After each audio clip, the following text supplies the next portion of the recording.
Bismillahirrahmanirrahim. Assalamu alaikum. Hürmetli televizyon görüşler. İstiklal günlük haberlerimizi görüşenlerine kızgın karşı alımız. Ben Abdullah Yılgın. Programımızda vatanımız Şarkı Türkistan ve dünya gün tertibinde bulup atkan muhim haberlerine huzuruna sunuşturuşumuz. Qanamsızda qıtınlar ekranımızı bulsun.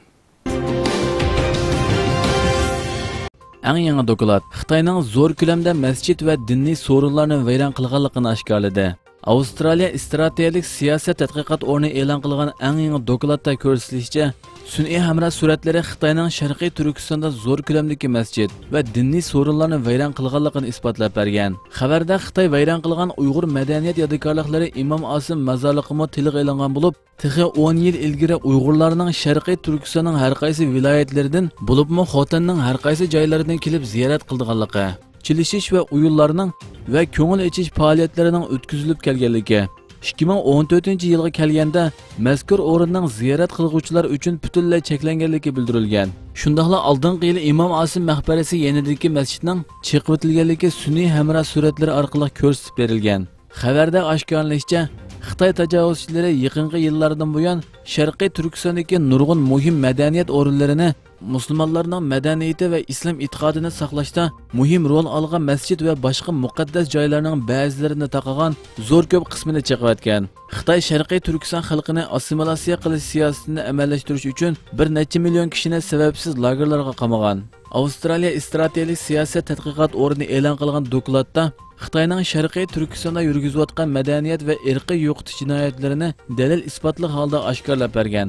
Buningdan bearam bo'lgan Xitoy oldingi kuni yangi doklad haqida bayonot e'lon qilib, Avstraliya strategik siyosat tadqiqot o'rnining Xitoyga qarshi surkashga uringanligini, bu institutning Amerika hukumatining mablag'iga erishganligini, uning tadqiqot natijasining bir taraflamali ekanligini bildirib bildirilgan.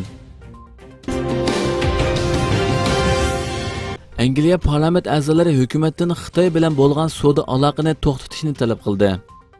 Yevropa xabarlari to'rining bugungi xabarida bildirilishicha, Xitoyning Sharqiy Turkiston xalqi ustidan yurgizayotgan bostirish qilmishlarini irqiy qirg'inchilik deb qaraydigan Angliya parlament a'zolari Angliya hukumatidan Xitoy bilan bo'lgan savdo munosabatini to'xtatishni talab qilgan.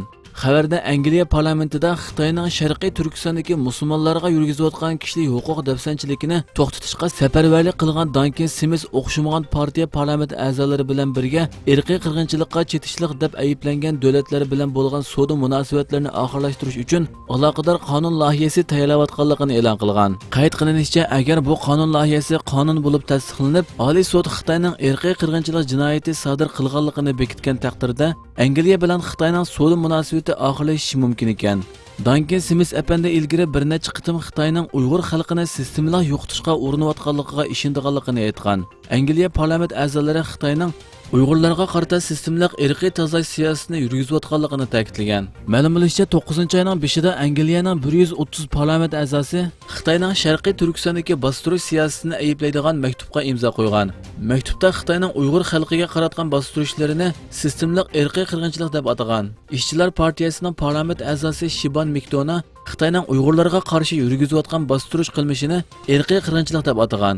Bosh vazir Boris Johnson fursat topsila, Birlashgan Davlatlar Tashkiloti va 20 davlat guruhi yig'inlarida o'z davlatining andishisini o'tirg'a qo'yganligini bildirgan. Angliya adliya organlari va xalq sud mahkamasi Uyg'ur kishilik huquq advokatlarining Xitoyning Uyg'urlarga yurgizayotgan qilmishining irqiy qirg'inchilik yoki emasligini tekshirish talabini qabul qilgan bo'lib, London ommaviy sud mahkamasida o'tkaziladigan isbot anglash yig'ini kelar yilning 5-ida boshlangan.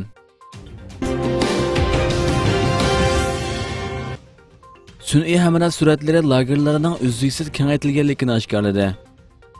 New York vaqt gazetida xabarda bildirilishicha, Xitoy doiralari lagerlardagi kishilarning uylariga qaytganlarini e'lon qilgan bo'lsa-mu, biroq yaqinda oshkorlangan sun'iy hamra suratlari Xitoy doiralarining lagerni uzluksiz kengaytayotganligini oshkorlagan. Avstraliya strategik siyosat tadqiqoti o'rni tadqiqotchilarining tekshirishidan bayqashicha, Xitoy doiralari bulturdan boshlab tutib turish nuqtalari va lagerlarni kengaytgan. Tekshirishda nurg'un tutqunlarning taxicha qo'yib berilmaganligi, tutib turish o'rinlarining yangidan yasalayotganligi va kengaytirilganligi, Xitoyning Sharqiy Turkiston xalqini jazo lagerlarida davomli tutqun qilib turayotganligi oshkorlangan. Xitoy doiralari bu tutib turish lagerlarini atalmış kasbiy tarbiyalash markazi deb atab, u yerda tutib turilgan kishilarning o'qish bitirganligini o'tirg'a qo'ygan bo'lsa-mu, biroq bu tadqiqot turiga rahbarlik qilgan Neysin Roser Xitoy amaldorlarining so'zlarining yolg'on ekanligini, Xitoyning xalqaro jamiyatni aldashga uringanligini ta'kidlagan. Neysin Roserning qarashicha, sababsiz tutqun qilingan kishilar qamalgan g'oyat zo'r ko'lamdagi lagerlar hozirgacha mavjud ekan. Yaqinda yangidan silingan yoki kengaytirilgan lagerlar bayqalgan bo'lib, Xitoyning lagerlarni uzluksiz kengaytganligi haqida to'liq paket bor ekan. Ma'lum bo'lishicha, bu yangi dokladning tadqiqotchilari Iroqdan tekshirish orqali Xitoyning Sharqiy Turkistonni ziyorat qilishga bo'lgan to'salg'usini yengib chiqqan. Ular Sharqiy Turkistondan tortilgan sun'iy hamra suratlarini astoydillik bilan tekshirgan bo'lib, chiroq nurlariga bo'libmi odam oz rayonlarga chiroq bor yo'qligiga diqqat qilgan. Ba'zida egiz tomlar bilan qo'rshalgan qurilishlarni bayqagan va buna joylarning tutqunlarni qamash uchun ishlatadiganligini bekitib chiqqan. ICPE tadqiqotchilari tekshirish jarayonida Sharqiy Turkistonda taxminan 380 o'rinda jazo lagerini bayqagan. Eng yangi sun'iy hamra suratlarga asosan kam deganda 61 lager 2019-yili 7-oydan bu yil 7-oygacha bo'lgan oraliqda kengaytirilgan. Bularning ichidagi 14 lagerning qurilishi taxicha bitmagan bo'lib, davomli qurilish qilmoqda ekan. New York vaqti gazetining bir tekshirishdan ma'lum bo'lishicha, Xitoyning Sharqiy Turkistondagi atalmış sud mahkamasi 2017 va 2018 ichida jami 230 ming kishini turmaga yoki boshqa jazoga hukm qilgan bo'lib, bu Sharqiy Turkiston tarixidagi har qanday davrdagidan ko'p ishib ketgan. 2019 taftish mahkamasi 96596 kishini jinoiy ishlar da'vosi bo'yicha bartaraf qilgan.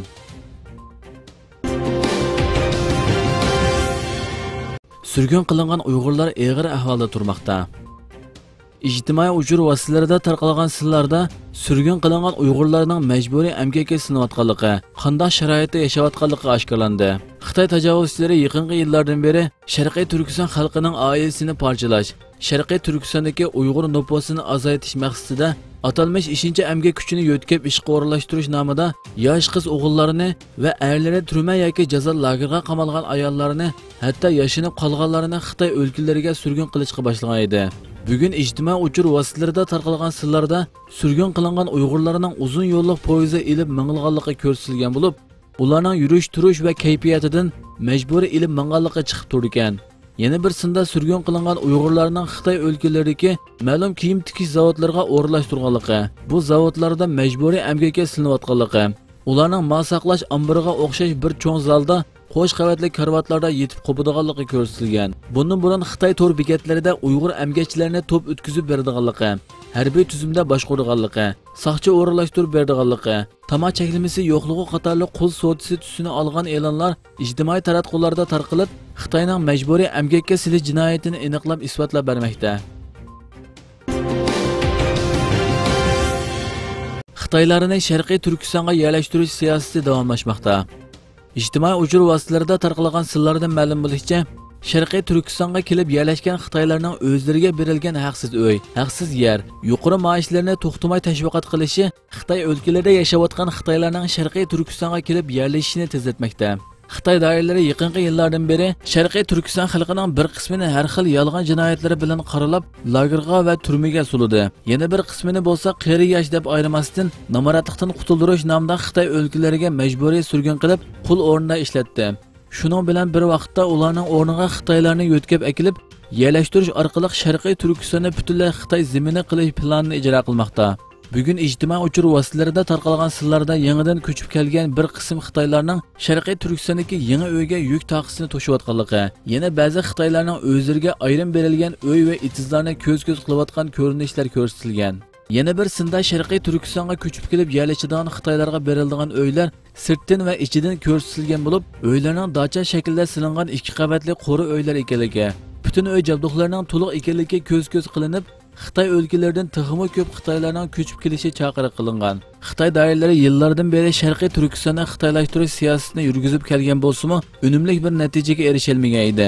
Yaqinqi yillarda bo'lsa Xitoy Sharqiy Turkiston xalqi ichidagi qarshilik ko'rsatish ehtimolligi bor bo'lgan barliq kishilarni, jumladan yoshlarning hammasini jazo lageri va turmalarga qamagan. Buning natijasida Sharqiy Turkistonni xitoylashtirish siyosati to'salg'usiz ijro qilinmoqda. Ammo navbatda Sharqiy Turkistonga qanchalik Xitoyning yerlashtirganligi noma'lum bo'lmoqda. Bir hay'at Sharqiy Turkiston inson haqlari kuzatish jamiyatini ziyorat qildi. Sharqiy Turkiston tashkilotlari bo'lagidan tashkillangan bir hay'at Shvetsiyadan kelgan Sharqiy Turkiston inson haqlari kuzatish jamiyatining muavin raisi Nijat Turg'un bilan birlikda Sharqiy Turkiston inson haqlari kuzatish jamiyatini ziyorat qildi. Hay'at Sharqiy Turkiston tashkilotlari bo'lagi raisi Hidoyatullo O'g'izxonning boshchiligida tashkillangan bo'lib, Sharqiy Turkiston inson haqlari kuzatish jamiyatining ishxonasida kutib olindi. Ziyorat jarayonida Xitoyning Sharqiy Turkistondagi kishilik huquq va insoniy erkinlikka daxl ta'ruz qilish jinoyatlarini xalqaro jamoatga, siyosiy organlarga va qonuniy suplarga yetkazish to'g'risida muzokara o'tkazildi. Bulardan boshqa yana har qaysi davlatlardan kelgan tashkilot rahbarlari va vakillari Istanbulda yashayotgan Abduqodir Yapjon va Niyoz Damollam qatorliq jamoat arboblari bilan jam bo'ldi va Sharqiy Turkiston da'vosi haqida suhbatda bo'ldi.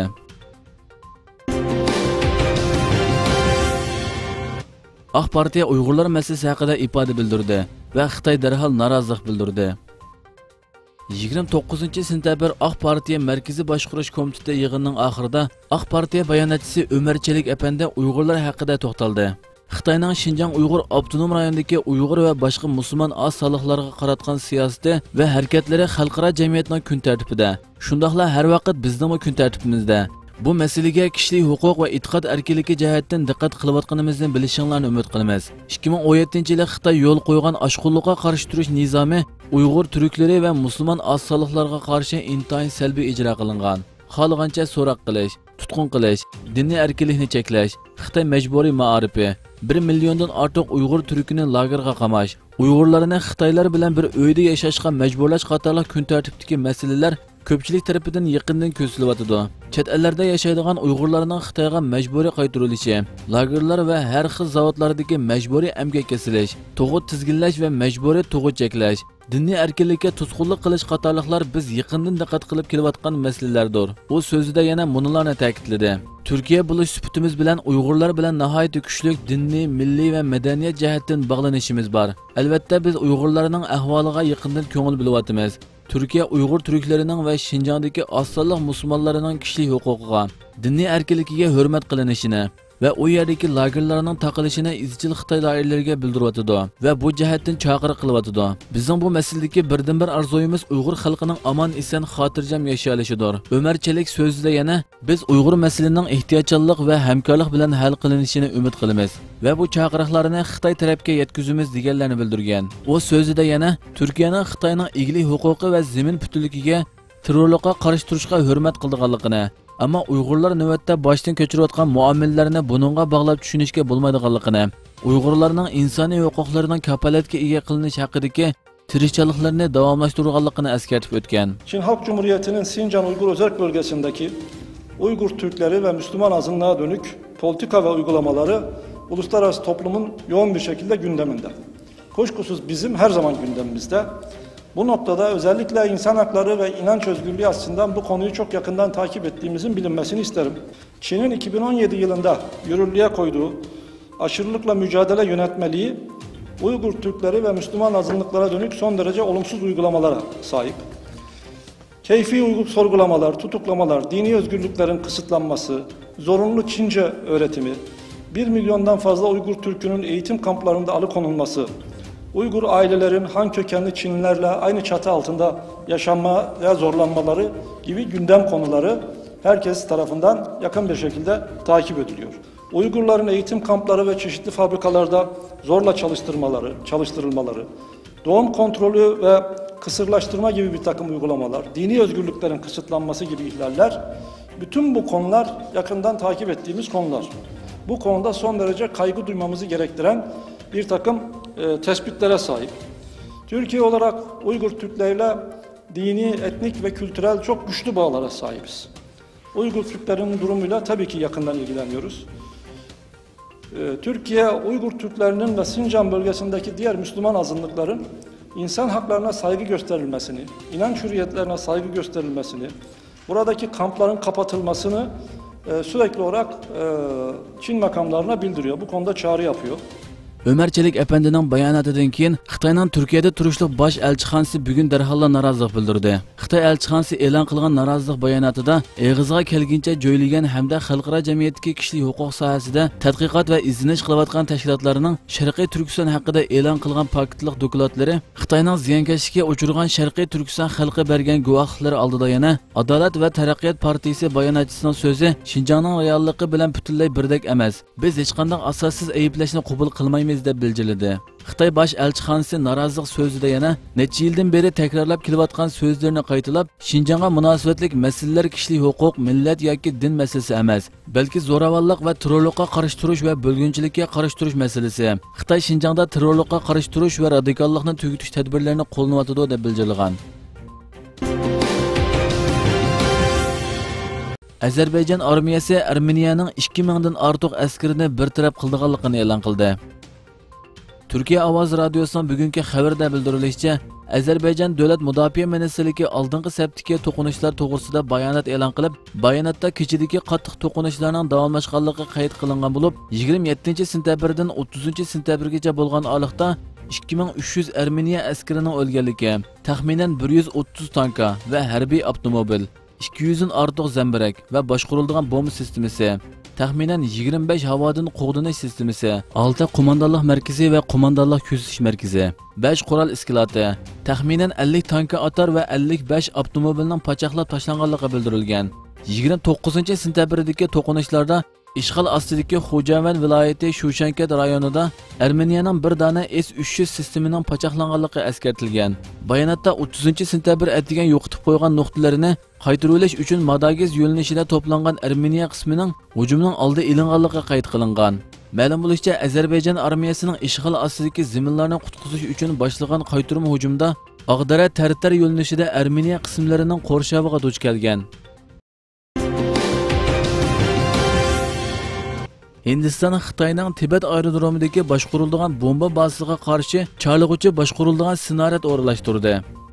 Fransiya xalqaro radiosining bugungi xabarida bildirilishicha, Hindiston chegara surkilishida Xitoyni unumli cheklash maqsadida Xitoyning Tibet aerodromidagi boshqariladigan bomba bazasiga qarshi o'zi tadqiq qilib yasab chiqqan chorlig'uchi boshqariladigan snaryad o'rnashtirgan.